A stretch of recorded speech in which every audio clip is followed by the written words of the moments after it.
Hello बच्चों, welcome to maths magnetics. कैसे हो आप? लास्ट टाइम हमने लीनियर इक्वेशंस की कुछ प्रॉब्लम की थी और मैं ग्राफ कराने की सोच रहा था, बट रिसेंटली कुछ व्हाट्सएप और कमेंट्स आए हैं कि आप क्वाड्रेटिक के भी जल्दी से प्रैक्टिकल प्रॉब्लम्स सॉल्व करके दिखाइए। तो मैं इसीलिए अभी क्वाड्रेटिक इक्वेशन सॉल्व कर रहा हूँ। स्टार्टिंग से तो हम प्रैक्टिकल प्रॉब्लम नहीं कर सकते, क्योंकि पहले हमें क्वाड्रेटिक इक्वेशन के बारे में पढ़ना पड़ेगा और क्वाड्रेटिक इक्वेशन सॉल्व करनी पड़ेगी। उसके बाद हम प्रैक्टिकल प्रॉब्लम्स पे पहुंचेंगे, क्योंकि मेरी हैबिट है कि बेसिक से ही लेके चलना होता है चीज़ों को, अगर आपको चीज़ों को अच्छी तरह से समझना है। तो हम स्टार्ट करते हैं क्वाड्रेटिक इक्वेशन। देखो बच्चों, पॉलिनोमियल्स और फैक्टराइजेशन वगैरह आपने अपनी प्रीवियस क्लास में पढ़ा हुआ है, तो मैं स्टार्टिंग से आपको क्वाड्रेटिक इक्वेशन का थोड़ा हिंट दे देता हूँ कि क्वाड्रेटिक इक्वेशन क्या होती है और इसको कैसे आइडेंटिफाई करते हैं। तो बच्चों, कोई भी इक्वेशन जो इस फॉर्म में लिखी जाए, A X square plus B X plus C equal to zero, उसको हम क्वाड्रेटिक इक्वेशन कहते हैं। कोई भी इक्वेशन जो इस फॉर्म में लिखी जाए, A X square plus B X plus C equal to zero, उसको हम क्वाड्रेटिक इक्वेशन कहते हैं। वैसे क्वाड्रेटिक का एक मीनिंग ये भी होता है कि जहाँ पर अननोन या वेरिएबल की पावर टू हो। जैसे यहाँ पे अननोन आपका x है, तो x की पावर 2 आ गई, तो ऐसी इक्वेशन को क्वाड्रेटिक इक्वेशन कह दिया जाता है जिसमें x की पावर 2 हो। लेकिन x की पावर 2 होने के साथ साथ पूरी जनरल इक्वेशन ये होती है। अब देखो बच्चों, मैं इसमें 3 पॉसिबिलिटी लूंगा और 3 पॉसिबिलिटी लेने से इनकी जो शेप है वो चेंज होने लग जाएगी। और एक पॉसिबिलिटी तो उसमें से ये हो जाएगी कि जब ये जो इक्वेशन आपको क्वाड्रेटिक इक्वेशन दिख रही है, ये क्वाड्रेटिक नहीं रह जाएगी। तो हम फर्स्ट केस लेते हैं पहले, व्हेन a इक्वल्स ज़ीरो। अगर ये इक्वेशन है A X square plus B X plus C equal to zero, इसमें a b और c कांस्टेंट थे। अगर a ज़ीरो हो जाए तो ये इक्वेशन रिड्यूस होके ऐसे लिखी जाएगी, बी एक्स प्लस सी इक्वल्स ज़ीरो। तो अब इसमें x की पावर 1 रह गई।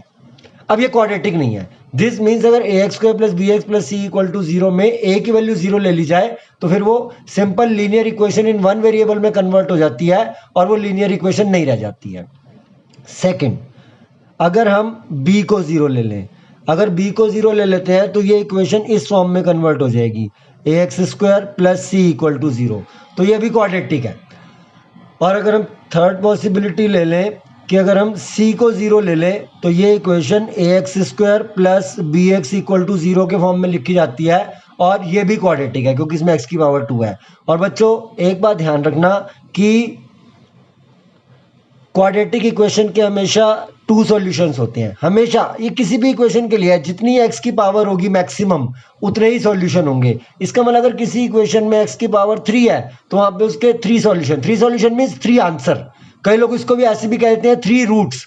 अगर यहाँ x की पावर 4 हो गई तो उसके 4 सॉल्यूशंस मींस 4 रूट्स हो जाएंगे आपके। तो ये क्वाड्रेटिक इक्वेशन का इंट्रोडक्शन है। एक बात मैं आपको पहले ही बता दूं कि आप वीडियो को लैपटॉप या डेस्कटॉप पे देखेंगे तो ज़्यादा क्लियरिटी आएगी, और अगर मोबाइल पे देखते हैं तो फिर क्रोम के थ्रू देखिए, उसमें ज़्यादा क्लियर हो जाता है। और वीडियो को स्किप करके देखेंगे तो अपना ही नुकसान करेंगे, क्योंकि कई बार मैं ऐसे कंसेप्ट बीच बीच में बता जाता हूँ जो नॉर्मली स्टूडेंट को पता ही नहीं होते। और एक बात और, कई बार स्टूडेंट ने जैसे क्वाड्रेटिक इक्वेशन का चैप्टर पढ़ा हुआ होता है तो वो सोचता है अरे ये तो आता है मुझे, चलो क्वेश्चन देख लेते हैं सीधे। लेकिन इंट्रोडक्शन किसी भी चैप्टर की बहुत इंपॉर्टेंट होती है। अगर यहीं से कंसेप्ट खराब हो गए तो पूरा चैप्टर ही आपका खराब हो जाएगा। तो अब हम इस क्वाड्रेटिक इक्वेशन को सॉल्व कैसे करते हैं? तो देखो बच्चों, इसके लिए 3 मेथड्स होते हैं। पहला होता है बाय फैक्टराइजेशन, पहला होता है बाय फैक्टराइजेशन, जिसके ऊपर अभी हम क्वेश्चन करेंगे थोड़ी देर में। दूसरा होता है बाय कंप्लीटिंग द स्क्वायर। जैसे मैंने आपसे लीनियर इक्वेशन में कहा था इनको भी सॉल्व करने के मेथड होते हैं, इसी तरह इसको भी सॉल्व करने के अलग अलग मेथड्स होते हैं बाय कंप्लीटिंग द स्क्वायर। और एक मेथड बच्चों होता है जिसको हम कहते हैं बाय यूजिंग फॉर्मूला। इसमें एक फॉर्मूला यूज किया जाता है डिस्क्रिमिनेंट का, जिसके बारे में मैं आपको बताऊंगा अभी थोड़ी देर में। सबसे इजी वैसे फैक्टराइजेशन है, पर बच्चों एक बात ध्यान रखना, जरूरी नहीं होता कि हर क्वेश्चन में फैक्टराइजेशन पॉसिबल हो। या कई बार ऐसा होता है फैक्टराइजेशन तो पॉसिबल होती है बट आपसे फैक्टर नहीं बन रहे होते। तो इसलिए वो लोग जिनको अपने ऊपर थोड़ा भरोसा कम होता है वो using the formula he use करते हैं। ये थोड़ा सा लेंथी होता है बट इसमें कई बार ऐसा होता है जैसे मान लो आप फैक्टराइजेशन करने में आपने 2-3 मिनट लगा दिए और एक्चुअली उसके फैक्टराइजेशन हो ही नहीं रहे थे, तो फिर आपको यही वाले फॉर्मूले पे आना पड़ेगा, डिस्क्रिमिनेंट वाले फॉर्मूले में, जिसको हम अभी आगे बताएंगे। तो इसीलिए कई स्टूडेंट सीधा सा रूट ले लेते हैं कि हमेशा फॉर्मूला यूज करके ही क्वेश्चन को कर देंगे, वहां पर फैक्टराइजेशन की जरूरत नहीं होती। तो हम सबसे पहले तो हम ये देखते हैं कि मान लीजिए आपको इक्वेशन दी, जैसे फॉर एग्जांपल मैं आपके सामने एक इक्वेशन लिखता हूँ, x plus 1/x equal to 5। मैं आपसे पूछता हूँ कि whether it is a quadratic equation और नॉट, तो स्टूडेंट देखेगा कि इसमें x की पावर 2 तो है ही नहीं, तो ये क्वाड्रेटिक नहीं है। लेकिन कोई भी डिसीजन जल्दी में नहीं लेना है आपने, क्योंकि आजकल एमसीक्यू आने लग गए हैं काफी और इस टाइप के क्वेश्चन बहुत पूछे जाते हैं, तो जल्दी में डिसीजन नहीं लोगे आप, क्योंकि जल्दी में डिसीजन लोगे तो आपसे मिस्टेक हो जाएगी। आप पहले इसका एलसीएम लेके देखिए, फिर आपको पता लगेगा ये क्वाड्रेटिक है या नहीं। तो अगर हम इसका एलसीएम ले लेते हैं तो ये हो जाएगा x² + 1 इक्वल्स टू 5। एलसीएम लेना आपको आता ही होगा। अब अगर हम इसे क्रॉस मल्टीप्लाई कर देते हैं, x² + 1 इक्वल टू 5x, इसका मतलब ये आपका हो जाएगा x² - 5x + 1 इक्वल टू 0। तो देखो बच्चों, ये क्वाड्रेटिक ही है, जो कि देखने में नहीं लग रही थी। तो अभी मैं आपसे 3-4 क्वेश्चन इस टाइप के डिस्कस कर रहा हूं, जिसमें कि इक्वेशन गिवन होगी और हमें बताना होगा कि ये क्वाड्रेटिक है या नहीं। तो जल्दबाजी में कोई डिसीजन नहीं ले लेना है, देखते हैं कि नहीं ये नहीं है या ये है। कई बार देखने में लग रही होती है बट एक्चुअली क्वाड्रेटिक नहीं होती वो। अभी मैं आपको एक क्वेश्चन में दिखाता हूँ कि दिखने में आपको क्वाड्रेटिक लग रही होगी बट क्वाड्रेटिक होगी नहीं। तो अभी हम नेक्स्ट पेज पे चलते हैं। तो देखो बच्चों, एक मैंने अपनी तरफ से एग्जांपल लिख दिया है और आपसे पूछ लिया कि ये क्वाड्रेटिक है या नहीं। आप सोचोगे ओ x² है, क्वाड्रेटिक है। नहीं, पहले आप सिंप्लीफाई करेंगे और सिंप्लीफाई करने के बाद देख लेंगे मोस्ट सिंप्लीफाइड फॉर्म में x² आता है या नहीं आता है। तो उसके लिए पहले हमें इस तरह मल्टीप्लाई करना पड़ेगा। ये आपका हो जाएगा x² + 4x - x और -4 इक्वल्स x² - 6x + 3। अब ये देखिए, ये x² कैंसिल हो गया। देखा, हो जाता ना ब्लंडर अगर आप जल्दी डिसीजन ले लेते। तो जल्दी डिसीजन नहीं लेना है, ये आपका हो जाएगा, लेकिन इतना लेट भी नहीं लेना है कि पेपर ही छूट जाए आपका। -6x + 3। अब आप ये linear equation in one variable बन रही है। देखिए, अगर आप इसको इधर ले आएंगे तो ये 9x हो जाएगा और इसको इधर ले जाएंगे तो 4 - 3 दैट इज 9x = 1। तो ये आपकी linear equation in one variable है, ये क्वाड्रेटिक इक्वेशन नहीं है। तो हम 3-4 क्वेश्चन देखते हैं जिसमें हमें पूछा जाता है कि ये क्वाड्रेटिक है या नहीं। ये तो मैंने सीधा सा ऐसे ही सोच के लिख दिया था। अब हम एक्चुअल क्वेश्चंस करते हैं इसके। देखो बच्चों, मैंने ये 4 क्वेश्चन लिखे हैं और हम इनको बारी बारी से करेंगे और देखेंगे क्वाड्रेटिक है या नहीं। मैं आपसे बार बार कह रहा हूँ जल्दबाजी में डिसीजन नहीं लेना, क्योंकि पहली इक्वेशन क्वाड्रेटिक दिख रही है, लेकिन जब तक हम पूरा इक्वेशन को सिंप्लीफाई नहीं कर लेंगे, सिमिलर टर्म्स को ऐड सब्ट्रैक्ट नहीं कर देंगे, तब तक हम नहीं बता सकते क्वाड्रेटिक है या नहीं। तो हम पहला पार्ट सॉल्व करते हैं। ये चारों क्वेश्चन आप लिख लीजिए, क्योंकि इसके बाद जब मैं पेज चेंज करूंगा तो इस क्वेश्चन को वापस लिखना थोड़ा मुश्किल होगा। तो देखते हैं इसको। x² + 2x + 1 इक्वल्स, ये हो जाएगा 16। देखिए a + b whole square, sorry a - b whole square open कर रहा हूँ। a² + b² - 2ab करेंगे तो 8x आ जाएगा माइनस का और +3। तो देखो बच्चों, फिर वही हुआ, जब मैं x² को इधर लेके आऊंगा तो x² कैंसिल हो जाएगा। इसीलिए कहा जाता है कि डिसीजन जल्दबाजी में नहीं लेने होते। ये आपका x² कैंसिल, और जब आपका x² कैंसिल तो अब आपके पास ये 8x इधर आ जाएगा, तो प्लस हो जाएगा इधर आके, ये 10x बच जाएगा और ये हो जाएगा इक्वल्स, ये बच्चों 19 और 1 उधर जाएगा 18। दैट इज आपका सिंप्लीफाइड आंसर जो आया वो linear equation in one variable आ गया। इसीलिए ए पार्ट आपका क्वाड्रेटिक नहीं है। अब हम बी पार्ट के ऊपर आ जाते हैं। तो देखते हैं बी पार्ट भी क्वाड्रेटिक है या नहीं है। जल्दबाजी में डिसीजन नहीं लेना, बस ध्यान रखना हमेशा। तो अब इसको भी पहले सिंप्लीफाई करेंगे। तो बच्चों ये आपका आ जाएगा, देखिए -2x² इक्वल्स, अब देखो 5 2 ज़ा 10x। जब हम 5 को -2/5 से मल्टीप्लाई करेंगे तो 5 से 5 कैंसिल हो जाएगा, ये आपका -2 आ जाएगा। और जब -x को 2x से मल्टीप्लाई करेंगे तो माइनस का 2x² आ जाएगा।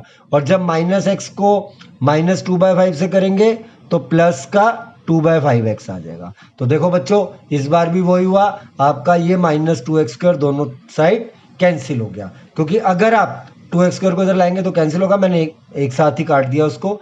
ये आपका, अब देखिए इधर 0 आ जाएगा इक्वल्स, देखो बच्चों 10x + 2/5x और -2। तो मैं इसको आगे सिंप्लीफाई नहीं कर रहा, बट ये linear equation in one variable बन गई। तो देखो ये भी क्वाड्रेटिक नहीं आया।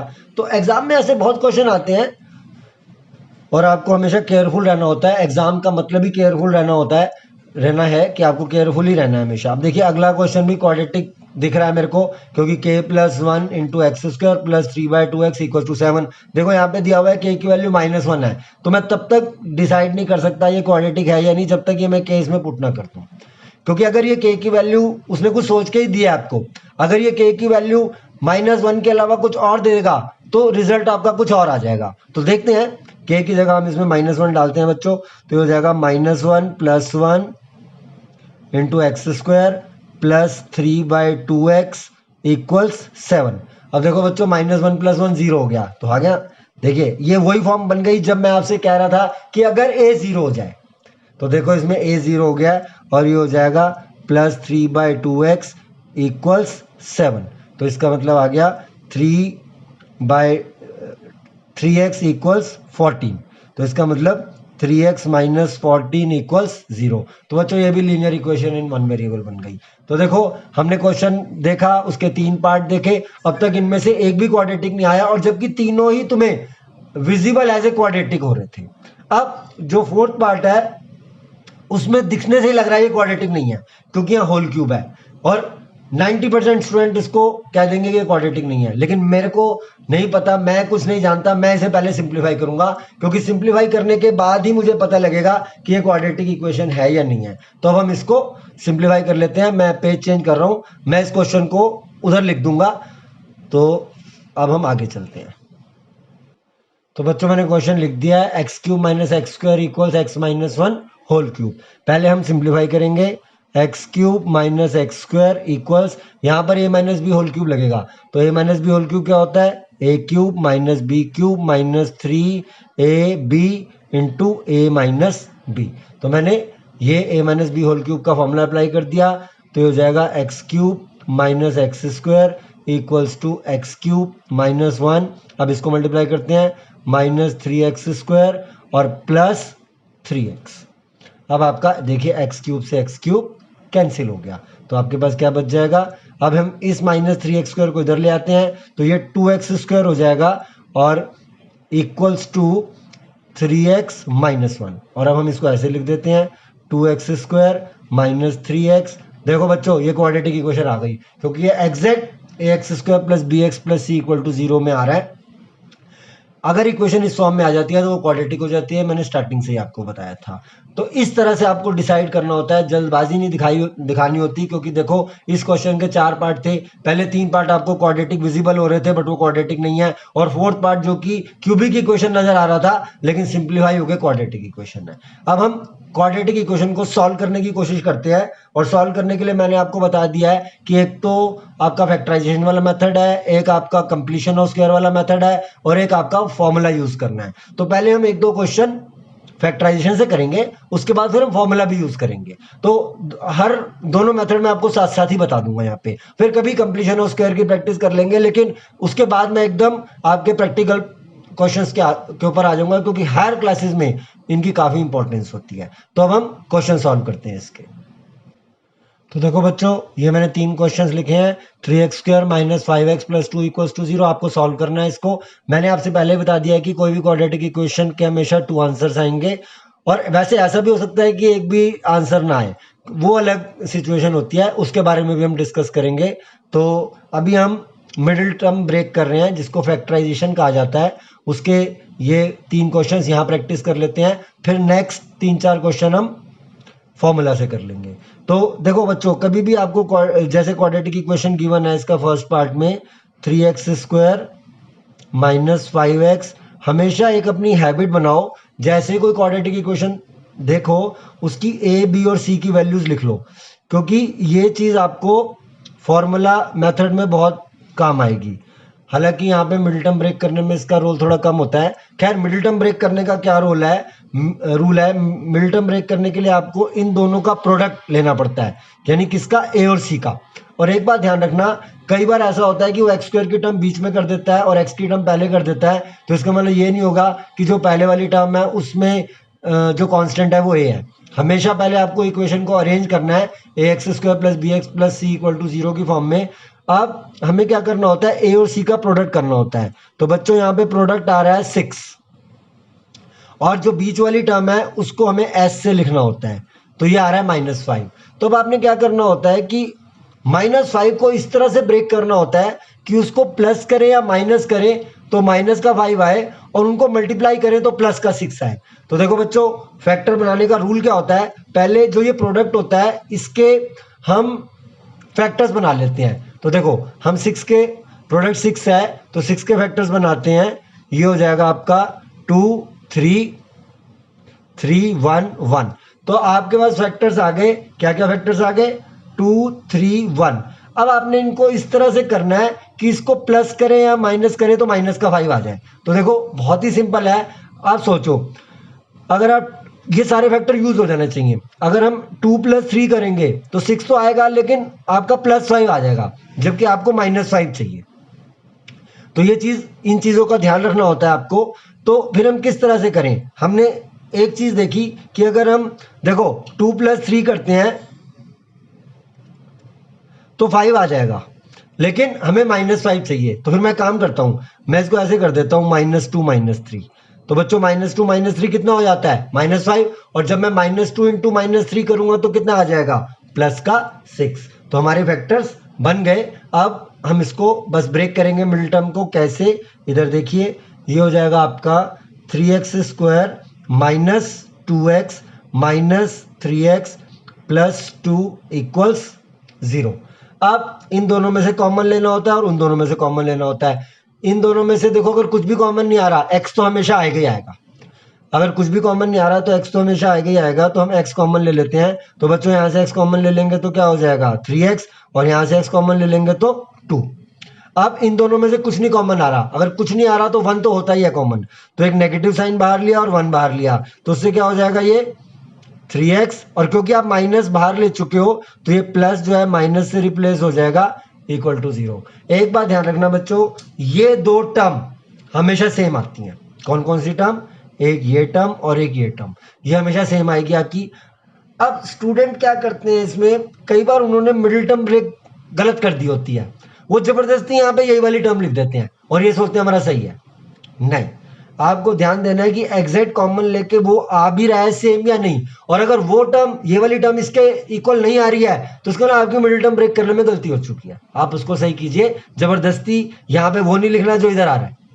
अब जैसे यहाँ पे माइनस कॉमन निकल रहा था, कई बार जब माइनस स्टूडेंट भूल जाता है निकालना तो उसे ऐसा लगता है ये सेम नहीं आ रहा, लेकिन ये उसकी अपनी अलजेब्रा की प्रॉब्लम है कि वो ध्यान नहीं दे रहा, उसने माइनस कॉमन निकाल लिया है तो इसका साइन चेंज होगा आपका। तो अब हम इसमें फिर कैसे लिखना होता है आगे आपको, दिस -1, मतलब ये टर्म और ये टर्म, और इनटू 3x - 2 = 0। अब आपने इन दो फैक्टर्स को बारी बारी से 0 के इक्वेट करना होता है। दैट इज, एक बार आप करेंगे x - 1 = 0 और एक बार करेंगे 3x - 2 = 0। अब हम इसको क्यों बारी बारी से 0 रख रहे हैं, क्योंकि यहाँ दो वेक्टर बने हुए हैं और इनका प्रोडक्ट 0 के इक्वल गिवन है आपको, क्योंकि इक्वेशन 0 के इक्वल गिवन थी। तो अगर ये 0 के इक्वल गिवन है तो इनमें से या तो कम से कम एक वेक्टर जरूर 0 होना चाहिए या दोनों 0 होने चाहिए। तो इसलिए हमने बारी बारी से दोनों को 0 रख दिया। तो यहाँ पर x की वैल्यू आपकी आ गई 1 और यहाँ पर x की वैल्यू आ गई आपकी 2/3। अब हम अगला क्वेश्चन करते हैं। तो बच्चों नेक्स्ट क्वेश्चन है 2x² + 5√3x + 6 = 0। तो जैसे आपने इक्वेशन देखी, आप इसमें लिख लीजिए कि आपको सम कितना चाहिए और प्रोडक्ट कितना चाहिए। तो मैंने आपको बताया प्रोडक्ट इन दोनों का चाहिए होता है, ए और सी का। इसमें ए कितना है, ए आपका है 2, बी कितना है, बी आपका है 5√3 और सी कितना है 6। तो सबसे पहले आप लिख लीजिए कि P और S कितना है, क्योंकि उसी के अकॉर्डिंग फैक्टर बनाए जाएंगे। तो आपका P इसमें आ रहा है 12 और S इसमें आ रहा है 5√3। तो हमें किसके फैक्टर बनाने हैं, 12 के। तो 12 के फैक्टर बना लेते हैं। ये देखिए, ये हमने 12 लिखा, 2 6 2 3 3 1। अब बच्चों ये फैक्टर बन गए। अब हमें इनको इस तरह से ब्रेक करना है कि हमारा सम 5√3 आ जाए। तो काफ़ी आपको कई बार सोचना पड़ता है, क्योंकि देखो सम में √3 चाहिए और इसके अंदर √3 कहीं आ नहीं रहा। तो कोई बात नहीं, हम इस 3 को और ब्रेक कर लेते हैं। मीन्स मैं फैक्टर आपके सामने लिख देता हूँ। इसका एक फैक्टर 2 है, एक फैक्टर 2 है, एक √3 है और एक √3 है, क्योंकि 3 अपने आप में √3 इंटू √3 होता है। तो ये वेक्टर आ चुके हैं हमारे पास।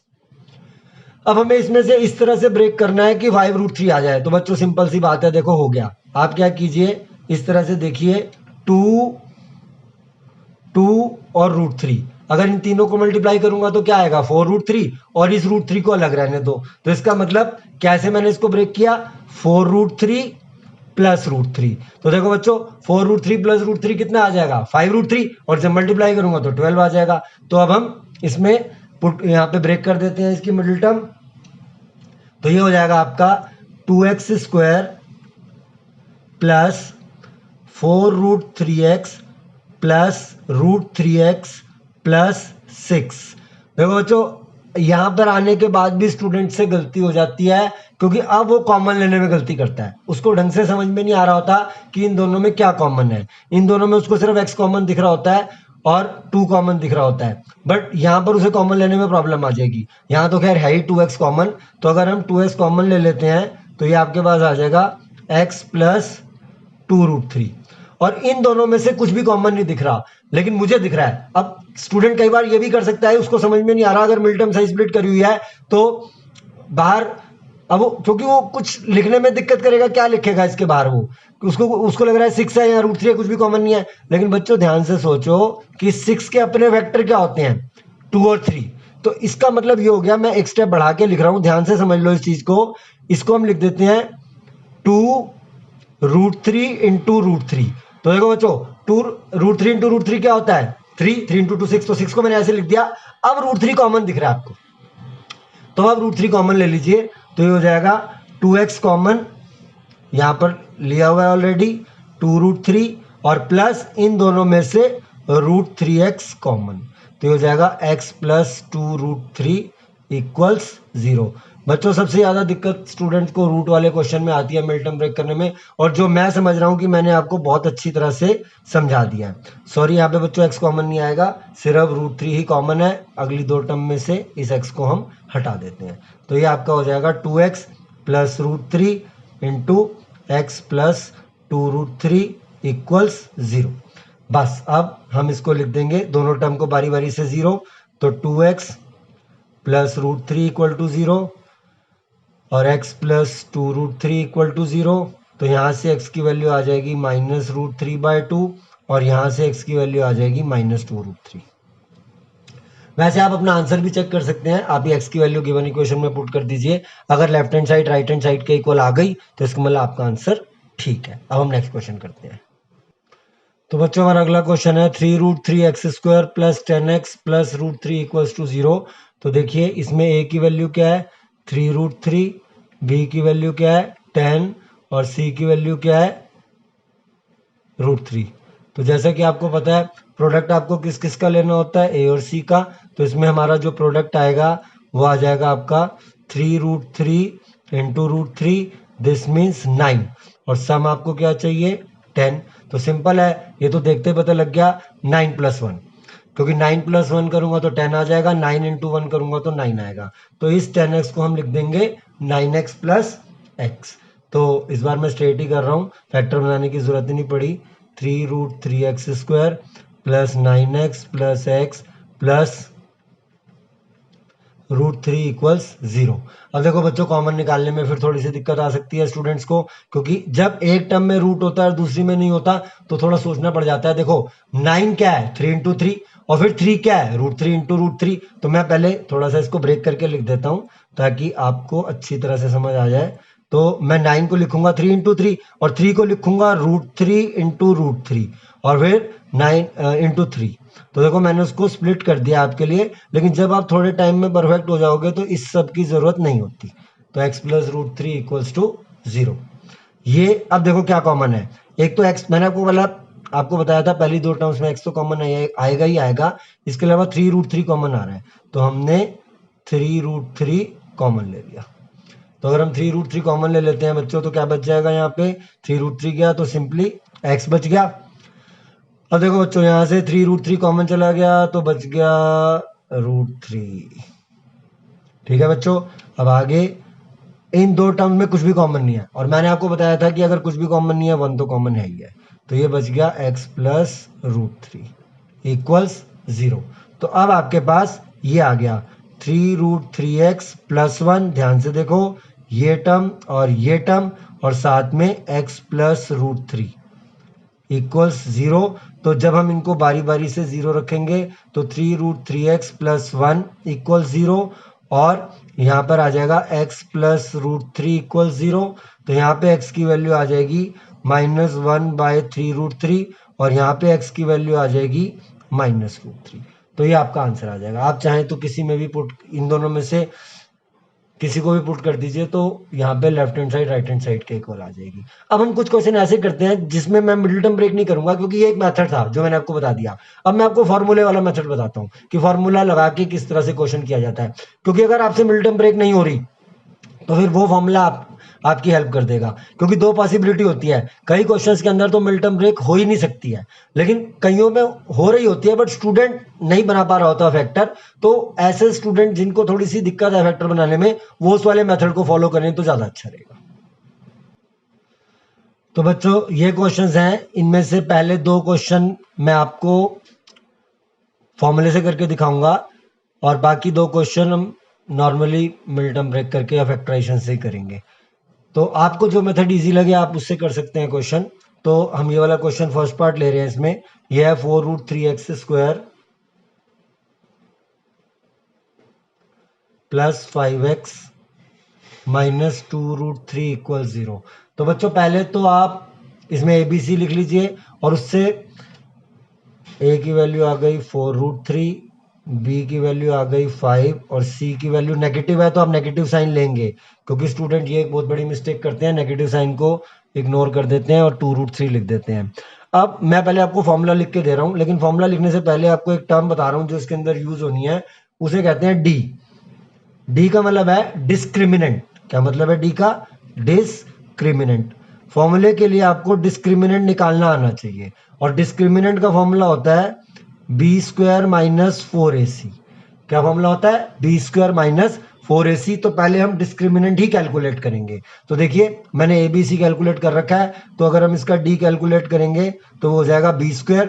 b² का मतलब 5 का स्क्वायर, माइनस 4, a की जगह 4√3 और b की जगह -2√3। बच्चों एक बात ध्यान रखना, कभी भी अगर c नेगेटिव होगा तो d हमेशा पॉजिटिव आएगा क्वेश्चन के अंदर। तो ये हो जाएगा until and unless a negative हो जाए, क्योंकि अगर a नेगेटिव हो गया तो फिर से d नेगेटिव आने के चांसेस हो जाएंगे। तो ये आ जाएगा 25, और देखिए माइनस माइनस हो गया प्लस, 4 4 जा 16, 16 2 जा 32, 32 और √3 इंटू √3 3, तो 32 3 जा 96। तो देखो बच्चों आपका d आ गया है 121। एक बात ध्यान रखना, जब तक ये d पॉजिटिव आ रहा है तब तक इक्वेशन सॉल्व करनी है हमने। जब ये d नेगेटिव आ जाएगा तो वहां पर फिर इक्वेशन सॉल्व नहीं हो पाती, वो करेंगे 11th में जाके, 10th में नहीं हो सकती। 10th में तो हमेशा d पॉजिटिव ही आना चाहिए या 0 आना चाहिए। तो अब ये d आ गया। अब मैं आपको फॉर्मूला बता रहा हूं, जो फॉर्मूला इसमें यूज होता है इक्वेशन को सॉल्व करने के लिए। फॉर्मूला लिख लो बच्चों ध्यान से, x इज इक्वल टू, अगर इक्वेशन y में है तो यहाँ y लिखेंगे, -b plus minus √d upon 2a। x is equal to -b। अब ये प्लस माइनस का क्या मतलब है? क्योंकि आपको पता है दो आंसर आते हैं, तो इसीलिए एक बार प्लस लेके करेंगे, एक बार माइनस लेके करेंगे। अब मैं आपको क्वेश्चन करके दिखाता हूं, यही वाला जो चल रहा है हमारा। तो बच्चों आ जाएगा x इक्वल टू -5, क्योंकि b आपका 5 है, प्लस माइनस √121 अपॉन 2a करेंगे तो आपका 8√3 आ जाएगा। जब आप 2a करेंगे 2 4 से 8, 8√3। तो अब हम इसको आगे लिख लेते हैं, 121 का √11 होता है बच्चों, तो -5 प्लस माइनस 11 अपॉन 8√3। एक बात ध्यान रखो बच्चों, अगर इसका डी ऐसी टर्म आ जाता जिसका अंडर रूट कैलकुलेट नहीं होता पूरा पूरा, फिर उसकी मिड टर्म ब्रेक नहीं होती कभी। इसका मतलब अगर मैं इसकी मिड टर्म ब्रेक करने की कोशिश करता तो हो जाती, ठीक है, पर मैंने आपको दूसरा मेथड भी बताना था, इसीलिए मैंने इसको इससे किया है। अब देखो बच्चों, इसको क्या करेंगे, ये हो जाएगा, एक बार प्लस लेंगे -5 + 11 अपॉन 8√3, और दूसरा आंसर इसी का माइनस लेंगे, तो ये हो जाएगा -5 - 11 अपॉन 8√3। तो अब आप देख सकते हैं -5 + 11 कितना हो गया, 6, तो ये आपके पास आ जाएगा 6 अपॉन 8√3, और कॉमा लगा के दूसरा आंसर आ जाएगा आपका -16 अपॉन 8√3। बच्चों एक रूल याद रखना मैथमेटिक्स का कि रूट डिनोमिनेटर में अंडर रूट नहीं छोड़ा जाता कभी, यानी मुझे इसको अब आगे रेशनलाइज करना पड़ेगा, तो ये हो जाएगा 6 अपॉन 8√3 इंटू √3 बाय √3। सिमिलरली जो दूसरा आंसर है -16 अपॉन 8√3 इंटू √3 बाय √3। तो इतना आपको समझ में आ गया होगा। बस अब इसमें देखो ये कैंसिल हो जाएगा, √3 इंटू √3 कितना हो गया, 3, तो ये आपके पास आ जाएगा 6 अपॉन 24, और ऊपर आ गया √3, ठीक है बच्चों। और यहां पर ये आ जाएगा -16 √3 अपॉन 24, ठीक है बच्चों। बस अब आप इसको सिंप्लीफाई कर लीजिए जितना सिंप्लीफाई कर सकते हैं, इसके बाद हम नेक्स्ट क्वेश्चन करते हैं। तो देखो बच्चों, सिंप्लीफाई करके ये आंसर आ रहा है आपका 6 4 24, और यहाँ 8 के टेबल पे कैंसिल कर दिया। अब मैं नेक्स्ट क्वेश्चन लिख रहा हूं। तो बच्चों नेक्स्ट क्वेश्चन है √2x² + 7x + 5√2 = 0। तो a की वैल्यू क्या आ गई, √2, b की वैल्यू क्या आ गई, 7, और c की वैल्यू क्या आ गई, 5√2। तो हम इसको d वाले मेथड से ही करेंगे। पहले हम d कैलकुलेट करेंगे, d का फॉर्मूला लिखेंगे b² - 4ac। तो ये आपके पास आ जाएगा b² दैट इज 7 का स्क्वायर -4 इंटू √2 इंटू 5√2। तो बच्चों ये आ गया आपका। अब ये हो जाएगा 49 माइनस 4 5 20 22 40। तो बच्चों डी की वैल्यू 9 आ गई। इसका मतलब अगर इसकी भी मैं मिड टर्म ब्रेक करता तो हो जाती, ठीक है। लेकिन ये रूट वाले क्वेश्चन जो होते हैं स्टूडेंट्स के लिए थोड़े प्रॉब्लमेटिक होते हैं, इसीलिए मैं यही सजेस्ट करूंगा कि रूट वाले क्वेश्चनों में आप मिड टर्म ब्रेक करने के चक्कर में ना पड़े। अगर आपको अपने ऊपर पूरा कॉन्फिडेंस नहीं है तो आप डी वाले मेथड से कर सकते हैं क्वेश्चन को। तो अब हम इसमें फॉर्मूला लिखेंगे। क्या होता है बच्चों formula, x = -b ± √d upon 2a। तो ये आपके पास हो जाएगा -b दैट इज -7 ± √9 अपॉन, जब आप 2a करेंगे तो 2√2 आएगा क्योंकि a की वैल्यू √2 है। तो बच्चों ये आ जाएगा -7 ± 3/2√2।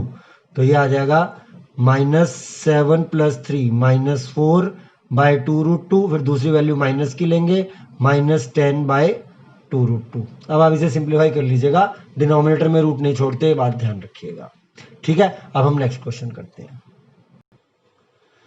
तो देखो बच्चों ये क्वेश्चन है। अब इसमें ध्यान से देखिए, नॉर्मली स्टूडेंट इसको डी वाले मेथड से करेंगे, वो गलत नहीं है लेकिन बहुत लंबा हो जाएगा। कई बार क्या होता है क्वेश्चन इसमें ऑलरेडी फैक्टर बने हुए हैं, आपको कुछ नहीं करना, आपको बस इस x को अंदर मल्टीप्लाई कर लेना है। x को अंदर मल्टीप्लाई करते देखिए क्वेश्चन हो जाएगा। ये सब चीजें ना आपको आपकी प्रैक्टिस से आएंगी। b²x minus ac(x) minus bc = 0। तो बच्चों इन दोनों में से क्या कॉमन निकल रहा है, देखो अगर इन केस अभी मान लो कॉमन निकालने के बाद ये जो दो वेक्टर सेम आते हैं ये नहीं आए, फिर मुझे डी वाले पे ही जाना पड़ेगा। तो इन दोनों में से कॉमन निकल रहा है bx। तो अगर आप bx कॉमन निकाल लेंगे तो अंदर क्या बचेगा आपका, ax प्लस b। और इन दोनों में से देखो बच्चों क्या कॉमन निकल रहा है, इन दोनों में से सिर्फ c कॉमन निकल रहा है। ध्यान से देखो इन दोनों में से क्या कॉमन निकल रहा है, सिर्फ c कॉमन निकल रहा है, और साथ में माइनस भी बाहर लूंगा तो माइनस का c। तो जब आप माइनस सी बाहर निकाल देंगे तो ये क्या बच जाएगा, ए एक्स, और आगे क्या बच जाएगा, प्लस बी इक्वल्स 0। तो ये आपके पास हो जाएगा बी एक्स माइनस सी, और ये हो जाएगा ए एक्स प्लस बी इक्वल्स 0। तो अब हम इनको बारी बारी से 0 रख देंगे, B X minus C equal to 0 और A X plus B equals 0। तो आपके पास ये हो जाएगा x equals C by B, और यहाँ हो जाएगा x equals minus B by. तो ये आपका आंसर आ गया। तो देखो, अगर आप इसमें डी वाले मेथड में जाते तो बहुत देर लग जाती। तो ये सब आपको उसी समय डिसाइड करना है, और जितनी ज़्यादा प्रैक्टिस करेंगे, जितनी कंसेप्ट क्लियरिटी रहेगी, उतना ये चीज़ें आसानी से सोची जा सकती हैं वहाँ पे। बस अब लास्ट क्वेश्चन कर रहे हैं, इसके बाद हम अगली बार पढ़ेंगे। एक क्वेश्चन और करा रहा हूँ आपको। तो बच्चों देखो, नेक्स्ट क्वेश्चन है 1 upon x minus 1 x minus 2 plus 1 upon x minus 2 x minus 3 equals 2/3।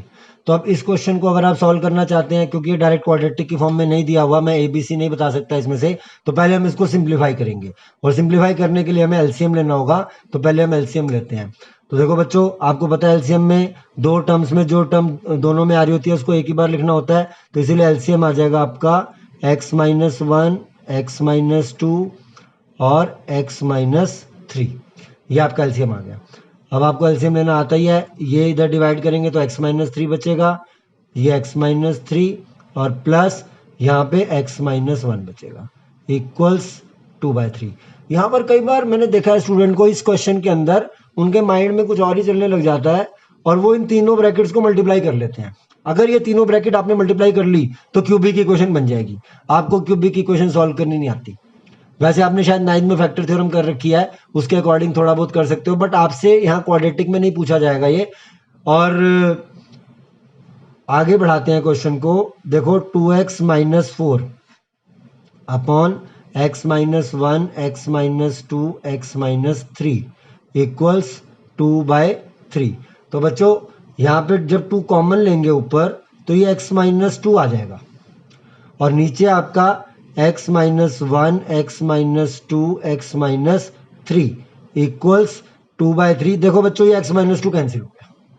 अब ये देखा ना, बन गया ना क्वाड्रेटिक। अगर आप गलती से इसको मल्टीप्लाई कर लेते तो आप बहुत बड़ी दिक्कत में फंस जाते। तो खैर, अब तो वो दिक्कत टल गई है क्योंकि काट दिया हमने उसको। ये 2 से 2 दोनों साइड कैंसिल हो जाएगा। बस अब कुछ भी नहीं रह गया क्वेश्चन में, आप इसे क्रॉस मल्टीप्लाई कर लीजिए। ये आपका हो जाएगा x minus 1 x minus 3 equals 3। अब मैं इन ब्रैकेट को मल्टीप्लाई कर लेता हूँ, एक्स स्क्वायर। अच्छा, कई स्टूडेंट यहाँ पे गलती कर देते हैं, x माइनस 1 को 3 के इक्वल रख देंगे और x माइनस 3 को 3 के इक्वल रख देंगे। ये कोई वे नहीं है, सिर्फ वो 0 होता है तब लिखा जाता है, अदरवाइज नहीं लिखा जाता। अगर यहाँ 0 हो तब हम दोनों को 0 के इक्वेट कर सकते हैं। तो हो जाएगा x square minus 3x minus x plus 3 equals 3। तो बच्चों ये 3 से 3 कैंसिल हो गया। तो अब आपका क्या हो गया, एक्स स्क्वायर माइनस 4x। देखो ये भी एक क्वाड्रेटिक है, सिर्फ ये फर्क है इसमें कि इसमें c नहीं है, और जिस इक्वेशन में c नहीं होता, क्योंकि अगर आप A X square plus B X plus C equal to 0 से कंपेयर करते हो फॉर एग्जांपल, तो a की वैल्यू 1 आ रही है, b की वैल्यू -4 आ रही है, c की वैल्यू 0 आ रही है, और जिस इक्वेशन में c नहीं होता वो सॉल्व करनी सबसे इजी होती है, क्योंकि उसमें हमें फैक्टर नहीं बनाने होते, उसमें सिर्फ कॉमन ले लेना होता है। इन दो टर्म्स में से x कॉमन ले लीजिए, ये x माइनस 4 इक्वल टू 0 आ गया, तो x की वैल्यू 0 आ गई और x की वैल्यू 4 आ गई। ये आपका आंसर आ गया। तो बच्चों ये क्वाड्रेटिक इक्वेशन स्टार्ट किया है मैंने, अब आप इसको करिए अच्छी तरह से। कोई ट्यूशन की ज़रूरत नहीं है, कोई ऑनलाइन कोचिंग की ज़रूरत नहीं है, कोई ग्रुप कोचिंग की ज़रूरत नहीं है, वो भी ऐसा ही पढ़ाते हैं लोग। आपकी कोई प्रॉब्लम है तो मुझे व्हाट्सएप कर दीजिए। हाँ, 3-4 व्हाट्सएप आए हुए हैं लीनियर इक्वेशन के लिए, तो उसके लिए भी मैं जल्दी वीडियो बनाऊंगा। तो जल्दी से जल्दी इसको अपने 5-6 फ्रेंड्स के साथ शेयर कीजिए, और जिससे कि मुझे भी बहुत अच्छा लगे कि जब व्यूज़ बढ़ते हैं तो हाँ भाई मेरी इस वीडियो को बहुत सारे लोग देख रहे हैं, तो और एनकरेजमेंट मिलती है इसको बनाने के लिए। अच्छा बच्चों, ओके, बाय बाय।